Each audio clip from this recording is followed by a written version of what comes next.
Hello and welcome to the EFN Presents review of Season 4, Episode 16, It Ain't Easy Being Breezies. Joining me today from the Blue Screen Bronies, I have DPad.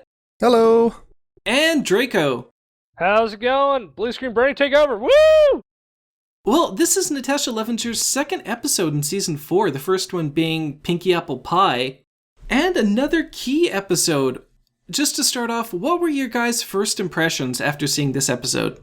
Well, first of all, I loved Pinky Apple Pie. I loved that episode. It was great. New song, got to see Granny sing. I think we heard Big Mac sing a little bit, just a little bit. A little bit. But this episode was mixed feelings, mixed bag of feelings, really. I mean, parts of it I hated, parts of it could have been expanded upon. It just, toy episode. So many toys sold right now. Yeah, I was kind of feeling similar. It was entertaining. There wasn't any point where I, was like starting to cringe or anything like that with some of the other episodes that I've been watching recently. But I mean, it's a key episode, so it has some kind of significance, but at the same time, it was just kind of, it was okay. Well, the big thing for this episode definitely is the reintroduction of the Breezies back into, I guess, Generation 4. Breezies, obviously nothing new, introduced to MLP in the 2006 direct-to-video DVD, The Princess Promenade. And there's certainly going to be mixed feelings about these guys. I do have to give them a bit of credit on the redesign. They look nothing like they did before, which is basically just tiny ponies with wings, which honestly made little sense, I suppose. And yeah, it definitely feels like a toy plug here. When Fluttershy is, I guess, dumping exposition to the rest of the main six, it literally feels like a plug for the toys. This is what these creatures are, this is why you should care. A little bit. I don't know, the fact that they have the portal there, where the Breezies are basically isolated, they're almost in this other plane, this alternate dimension or something. At least the show seems to be doing some work to isolate all these products from the universe of the characters. Just a little bit. I mean, we're also adding to the lore a little bit, which is interesting to see what kind of forces are at work in this, universe that we know very little about. Dude, any more portals, I'm afraid we're going to see Gladys or Elizabeth pop out of one. SG-1 just kind of appears out of nowhere one day. Oh, okay, maybe I'm going a bit far by saying that the portal is intended to, I guess, keep the Breezies out of the character's world. I think it's more vice versa, because remember how fragile everybody was saying they were? Or that big jaunt that they had where Seabreeze was getting assaulted by everything from acorns to bees? Definitely. But I guess without the portal, you don't have the time constraint. Fluttershy really isn't doing any harm by holding the Breezies up if there's no deadline for them to make it back. Oh no, random plot device! Because there'd be no real consequences to the Breezies holding Fluttershy hostage to make her hold them hostage. It's really a kind of a backward circle there. I mean, the only consequence besides the portal would be that Seabreeze is on a timescale because he's got a wife and kid back home. Well, I almost feel like trying to look at the Breezies character is looking too much into the episode because they almost feel irrelevant to the plot. The plot almost feels like, oh, we were supposed to turn the main six into Breezies. That was what it was building up to. It wasn't about Fluttershy reaffirming her character or learning anything or teaching by example.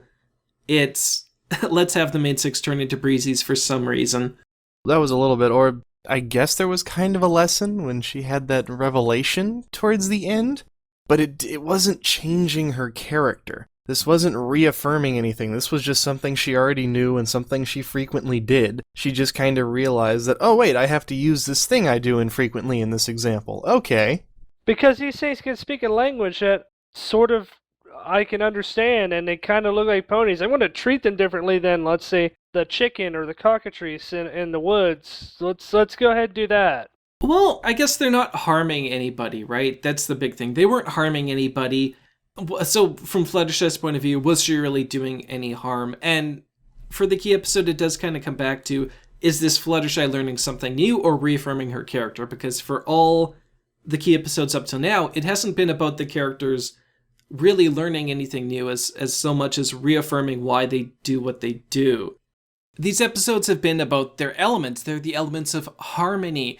kindness is incongruous with harmony if it's hurting the person that you're being kind to. And sometimes being kind and looking out for someone's best interests means hurting their feelings, which is the realization that Fluttershy makes in this episode. Yeah, I got you. Yeah, but really, to be honest with you, it's not all Fluttershy's fault there. It's the Breezies' fault, too, because they were faking colds, faking injury. Yeah, they were being very manipulative. They were manipulative as all get out. Jeez, they're worse than a first date. We've had episodes where it's been about Fluttershy not being a doormat, though, haven't we? We've had a couple, if I'm not mistaken. We've had a couple. It is a little different because she's actively doing things for them, not necessarily just passively letting people walk all over her. The only difference I see is the Breezies are faking illness rather than slapping Fluttershy with a book. Good job, Angel. Good job. I find it hilarious that Angel got kicked out of his bed by the Breezies. That was kind of funny. Payback! Just a tad. Okay, so there's some concerns about how this episode played out. The fact that you have the main six turn into Breezies, I think that establishes a little higher level of alicorn magic on the part of Twilight that could serve to cause problems in later episodes. I mean, if Twilight can just do that on a whim, what else can she do? Twilight's magic was problem enough even back in season 1. The fact she's an alicorn now, they're going to have to do a lot of writing around her character. So is she basically just going to be the new mulligan for any given problem? Oh wait, I have something for this. I've been saving it until just this point in the episode. Twilight's bat shark repellent spray? Yeah. Oh, well, let's not go down that road. I think we've already stepped down that road. Thanks, M.A. Larson! Well, and there was a simple way of avoiding a lot of these issues, and that comes down to where the episode takes place. Back with Games, Ponies, Play, and Just for Sidekicks, those episodes took place in parallel. They took place at the same time. In Season 4, the first we hear about the Breezies is when Fluttershy goes off to see them in Three's a Crowd. And so when another Breezy episode was coming up, it made sense, I think, to assume they would do the same thing. They would have Fluttershy off on her own, which is a situation she's not really in, and you can do a lot with that. But instead, they decided, no, it has to take place with the main six turning into Breezies. Yay. Do you guys think it would have worked better having Fluttershy off on her own if this had taken place in parallel with Three's a Crowd, even though the stories don't overlap in terms of how they play out, just the opening? Maybe. I mean, then you wouldn't have the other characters involved trying to usher things along, because you had different characters in the main six drop by on separate occasions saying, like, hey, shouldn't we be going by now? There's kind of a time constraint, if I remember correctly. And they're like, yeah, like 8 more minutes. Just like a student trying to get out of bed. No, 5 more minutes, 7 more minutes. Just give me another hour. I'm missing that class. I don't care. Or a game, or just one more level. One more level. It's time for school. One more level. Mm-hmm. But no, it could have been an interesting story to see her go off into the Everfree forest and go off see the Breezies and whatnot. It'd have been interesting because she'd have been by herself. There would have been no I win button in case something happened. It would have been all Fluttershy. It would have been interesting to see her resolve that. Because of the I win button, aka Twilight, being around all the time, they can get away with a lot more. Like, let's say Twilight wasn't around for this week's episode. What would have happened? Oh, everything would have went south very quickly. Very quickly. And having Fluttershy off on her own wouldn't break this as far as the key episodes have been playing out so far, the rules that they've unofficially built up around how these play out. You don't need all the main six there. In Rainbow Falls, Dash was hurting Fluttershy and Snowflake in a way by abandoning their team. In Pinkie Pride, Pinkie's just hurting Dash. She's not hurting the rest of the town by focusing more on the party than on Dash. So you're only focusing on one of the main six, other than the character really reaffirming their element.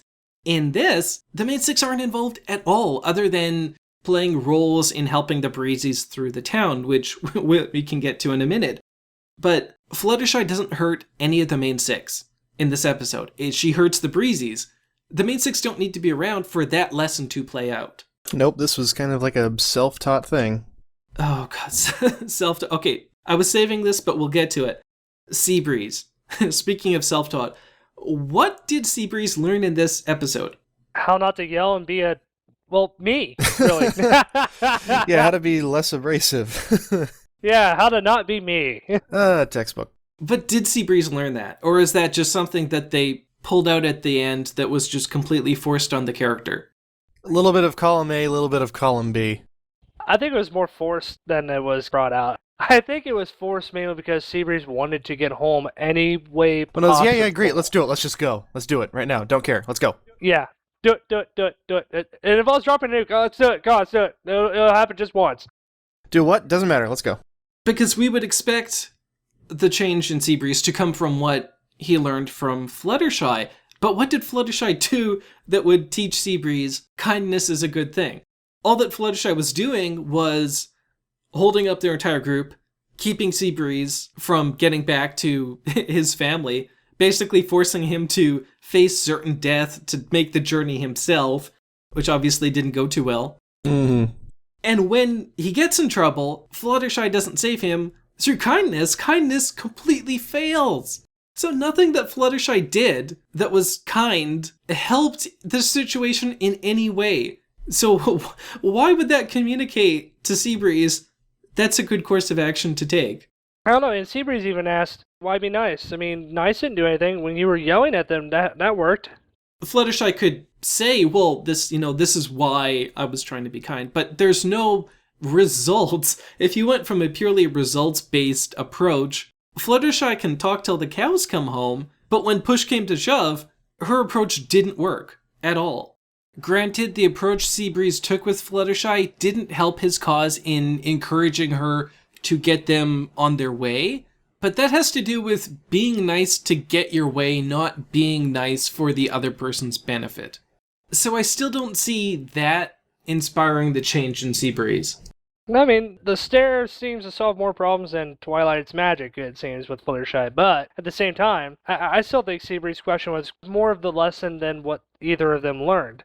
The question that it raised was how people took it was the answer. Basically, yelling and demanding doesn't get things done most of the time, but it does. That's the awkward thing there. There is a reason, there's good logic behind what she was doing, but ultimately it failed. The lesson that Seabreeze learned isn't what Fluttershy learned. It's not what was kind of reaffirmed to Fluttershy of, you can't be kind all the time. There's moments where you need to get things done. Right. But for Seabreeze, it was the exact opposite. But I kind of feel like Seabreeze didn't have to learn anything. His only existence here was to put that message across. He was kind of the nagging entity saying, you can't be nice all the time. I mean, I'm the polar opposite of what you should do because I'm just shouting and yelling all the time. And I realized that, hey, maybe that doesn't work because, obviously they're going to want to work with the person who's being nice and helpful. Yeah, great, no problem. But we're kind of on a deadline and what you're doing is not being helpful. So just take some of the aspects of what I'm doing and apply it. And then I'll take some of the aspects you're doing and then apply it because I want to get home. Synergy! Ha! That raises the question of the key, though, because going back to Coco Pomel, and I'm going to bring up Coco Pomel because that was a brilliant reveal at the end. Certainly was. When we really had no idea how these key episodes were going to play out, is the fact that she was just a background character. You could have removed her completely from the episode, and what Rarity did wouldn't have changed one bit. It was the fact that it was this completely nobody character that Rarity changed her life. And so there was significance behind the gift that was given to her. And that's the same thing for the cheese sandwich episode or with even Rainbow Falls. Here, it doesn't make any sense, I think, why there's any significance to what was given to Fluttershy from the Breezies, from the point of it's somebody who Fluttershy changed, at least in a way that doesn't seem forced. It almost feels like she could have gotten the key all the way back in the Iron Will episode. There's a lot you can do with, I guess, kindness gone wrong, and I think that this is a really good example of it. I was a little wishy-washy on whether it was really a reaffirmation or not, but it comes down to, I think, the characters not learning to be their element, but learning why they are their elements. Fluttershy wasn't learning to be kind. She was kind, but I think the problem was she forgot why she was being kind. Kindness is to help people, not hurt them, right? You can hurt people with kindness. I think there's a Doctor Who episode based on that. I'm sure there's a bunch of episodes based on that. It feels kind of like a trope at most. The Doctor Who episode that most resonates with that is where David Tennant, as the Doctor, goes to that Mars mining colony and saves everyone that's supposed to die, and the Silence kind of activate and come after him. See, I was going to say it was the episode The Girl Who Waited. The Kindness Facility. It's hitting the nail a little on the head there, but that was the episode that came to mind. I gotta ask, because we all had the basic reaction when the episode aired, was what was your general reaction, Ramble, when the main six turned into Breezies? Well, you knew it was coming. I was watching it with a number of people, and everybody had the same reaction of they're not going to do this. They're not going to do this. Oh god, they're doing it. Yeah. Yeah, no, it wasn't that calm. It was more like, no. I was just watching this kind of just absent-mindedly going, okay, here we go. Toy plug. Let me get the plastic crank ready. Hold on. It's coming. Give me a second. And there we go. I reached for alcohol. I just didn't care at 10:30 in the morning anymore. It felt like a Generation 3 toy reveal, and I don't want to use that lightly because a lot of things have been compared to Generation 3, the toy episodes and the focus on toys and whatnot. But even look at Twilight Sparkle, Princess Twilight Sparkle. They built up an entire episode for the justification of why she became a princess. And you look at Generation 3 stuff, and it is so empty. I gotta bring up this reference, sorry, it's a quote. I looked at some G3 stuff because apparently I'm a masochist.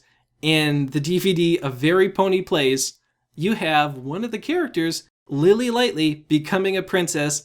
This is how the scene plays out. The characters basically gather around this one pony, and one of them says, Lily Lightly, you really are the princess of all that twinkles and glows. And then she turns into a princess and has another dress that you have to buy. That's a G3 toy reveal, right there. That is just completely out of the blue. We have never had anything that bad in G4 at all. I almost feel like this episode could have been released in a DVD attached to the whole bunch of figurines, kind of like how the last time we saw the Breezies were. I have a younger sister, so I'm pretty sure I've probably seen that episode from G3 on a DVD format or something. And I'm pretty sure it came bundled with toys.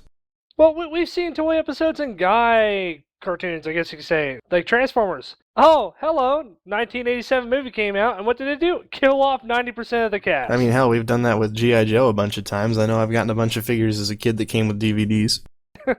But, yeah, it's uncanny how many G3 references were in this episode. I mean, the Breezies, and then you look at Seabreeze's wife, Scootaloo! Freaking Scootaloo with wings from G3. For better or worse, at least they redesigned the characters somewhat. A little bit. I guess she's going to show us games to play. Yeah, we could go back and forth on this toy issue forever. And ever and ever. We could, unfortunately, and it's a major sticking issue for people, but love or hate it, this episode and the series isn't really made for older people. They're just not. While I agree with that, I love the way that Lauren set it up to begin with, how girl cartoons can be epic. That's the reason why we got started it. Absolutely. And this isn't as epic. No. It's not as world-destroying if you make the wrong choices kind of consequences. It's more like you might break a nail. But it could have been played that way. This could have been epic. This could have been an epic episode. But this isn't epic, it's whimsical. And don't get me wrong, that has a place, and the slice of life episodes have a place. Not everything has to be epic. Now, the right tone for an episode is the one that services the lesson, and for the key episodes, that's something that resonates with the character they're focusing on. And for Fluttershy, I think that whimsical does hit it on the nose. It's capturing that sense of wonder and amazement and fascination by these little creatures that Fluttershy feels. I think that the episode's effective if it can get you caught up in what Fluttershy's doing so that you too accept the mistake that she makes. So when she has the realization of what she's doing, that hits home to you too. But I think the problem is it doesn't hold that tone. It's really more apparent when the Breezies arrive and at the end when the main six transform. But in the middle, it really doesn't have that feel to it. And I think that hurts any kind of connection that they're trying to make with the audience and Fluttershy's point of view.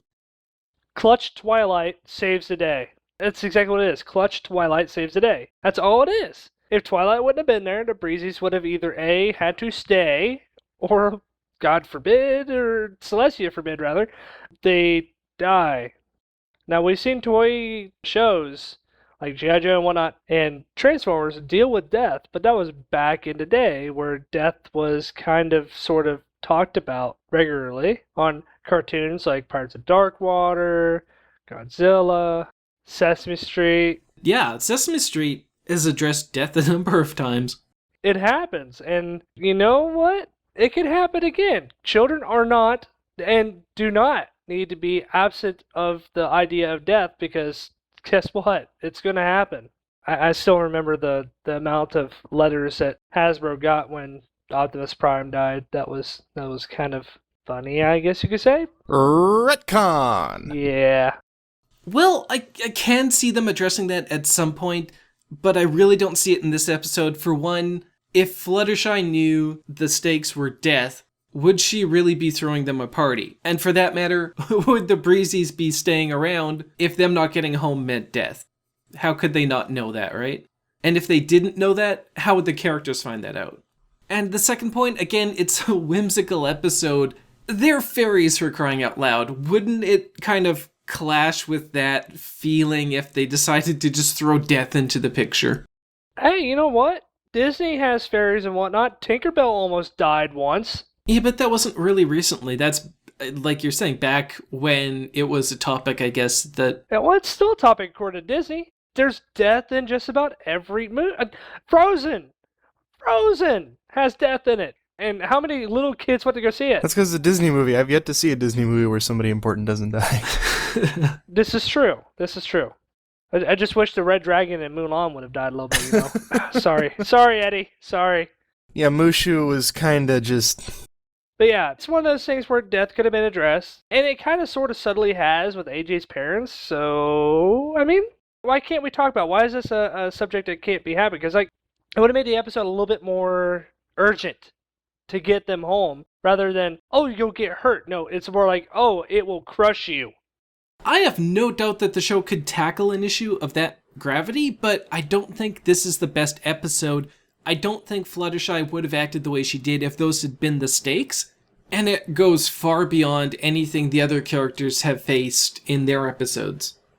It just seems a little like they're trying to shy away from the worst that could happen. With Frozen was a movie. It was a movie that you saw. There's going to be marketing associated with it, toys associated with it, but MLP is primarily toys, and I guess from Hasbro's point of view, do they want any of their toys or any of the characters? Because it's expensive to trademark names and other things like that, so once they've got characters, do they want their audience associating any of those characters with death? Just from a toy selling point of view, I could see that being a concern for them and from a business side of things. Well, again, they've got at least 25 Transformer toys that have been associated with death at least 2 or 3 times throughout the series. Optimus Prime dies just about every generation. At least once. Going back to boys' toys versus girls' toys, because let's be fair, despite all the progress that's been made with this show, there's still people that say, no, these are girls' toys and this is what girls' toys have to be. Yeah, and it kind of sucks. It'll change, but change is slow. I don't know. But the real question is, why are we suddenly seeing so much out of Mexico? I mean, we had mariachi ponies, the giant piñata, Pinkie Pie song in Spanish. Are they alluding to something? Quinceañeras. Oh, that's right, the quinceañera, that's right. You're right, though. There has been a lot of... Mexican flair. Yes, and I suppose Megan McCarthy would be the one to ask about that, because it's been split up over a number of writers, and it seems fairly consistent, so I don't think it's a coincidence. Season 4 finale, Spanish soap opera. That would throw people for a loop, that's for sure. That would, especially if it had subtitles. I could just imagine Rainbow Dash turning to AJ and saying, AJ, what's the meaning of Cinco de Mayo? Oh, God. Let's not. Thank you, 5-second films. Dear Lord. Well, it's about time for final thoughts. So, DPad, do you want to just, I guess, summarize your thoughts looking back on this episode? Basically, my whole thought was, I've watched it. It's an okay episode. I mean, I don't think I'll watch it again. But I mean, at the same time, it was entertaining. Yeah, probably existed to sell toys, but you also did get a key out of it, so I mean, it wasn't a total loss. Definitely, it was something. Draco? I have to say it wasn't a bad episode, but it wasn't a good one. It could have been much better. They could have addressed death a little bit more seriously in this one instead of just saying the Breezies would get hurt or they would be stuck, rather than, oh, we don't have any of the things they need to survive, or we're not prepared to, care for them, and they'll get crushed, stepped on, broken very easily, and the winds will carry them off into some unknown land, whatever. They could address how serious it was rather than just like pushing it off, saying that it isn't that serious. Even when Seabreeze is trying to make it more serious than it should be, it could have been much more serious than that. All the main six turning in the Breezies was cheesy, as I'll get out. This was a toy episode, toy heavy. It wasn't as epic as it should have been. It could have been much more epic. Because, let's face it, it's maybe a girls' cartoon, but girls like epic things. That's why girls like to race. That's why girls like to skydive. That's like why girls like boys' cartoons as well. It's the reason why these gender stereotypes need to fall over and die slowly. Because it's stupid to have a girls' cartoon where there's no content. This just felt like a sandwich where it was just bread. There was no lettuce, there was no meat, there was no tomatoes, no mayonnaise, nothing. There was just bread, and it was very dry. Maybe a little bit of plastic in the middle. So you're saying it's pretty cheesy being Breezies? Oh, God. I was hoping you would make that. It's not easy being this cheesy. I wonder why that wasn't used during the whole cheese sandwich episode. It's not easy being cheesy. Oh, they had a missed opportunity. They had such a missed opportunity. But anyway, as far as that goes, I don't know. I really give this episode like a 2 out of 5. Because it's like, seriously, it is not a good one. Pinky Apple Pie was so much better. So much better. That was one of my favorite episodes this season so far. I'd have to weigh in on being disappointed with this episode as well. I think that there were a number of good scenes. I like the reversal of the scene where Rainbow Dash is teaching Fluttershy how to cheer. You have the opposite where Fluttershy keeps trying to get them to be quieter in their cheering. Rarity's J.J. Abrams outfit was interesting, to say the least. Dear God, it had more bloom than Crisis 2. Oh, God. I was half expecting the sun ray to bounce off and just turn into a super laser. There were a lot of good moments in this episode, but they feel disjointed. It doesn't feel like one episode. It really feels divided, and ultimately I think that comes from the fact that it's trying to be a key episode and it's trying to be a toy episode. And to do both, you're making compromises for both stories, and ultimately both sides lose out. It's probably the weakest key episode I've seen, and from a toy point of view, it's the closest I think we've seen to a G3 style toy integration. And that's a low point for this series. And I don't think it's because of the writer, because she did Pinky Apple Pie, and that was a brilliant episode.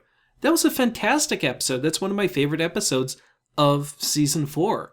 So I don't think that's it. But there's a lot of unanswered questions about where the push for different elements of this story came from. And I don't think that that's something that is going to be made public. It's not important. It's something we'll just have to wonder about. And I don't want to obsess about it as much, but it seems like they're really compromising something that they're spending a good portion of the season building up. And that just legitimately confuses me. It certainly kind of came out of the blue. And Draco, I'd agree with you. This is probably an episode that I don't see myself revisiting. I don't see myself revisiting it either. But you know what? This episode felt like something I've seen before. Buy my book! Buy my book! Just shoving products in your face. It can't be No, any it could have worse been. than There that. could have been a commercial at the end. Available now, main 6 Breezies. Available at your local Toys R Us. At least we didn't have any Breezies voiced by John Lovitz. Buy my book! Season 4 alone has been... Let's hear, it's about Rainbow Power, right? Yes. Okay, so we get one toy series right there. Breezies. there. And now we have more coming our way. What? Something Hasbro. Something dark side. But yeah, I don't know. Can I go back to playing Bravely Default now? I'm only slightly addicted to it. Yeah, sounds like me with Loot 2.0 on Diablo. Yes, you can, because that about wraps it up for this week. Once again, joining me this week from the Blue Screen Bonies were DPad. Goodbye. And Draco. Sayonara! Thanks again for joining us. Tune in next week for a review of Season 4, Episode 17, Some Pony to Watch Over Me. This has been EFN Presents. Thanks for watching.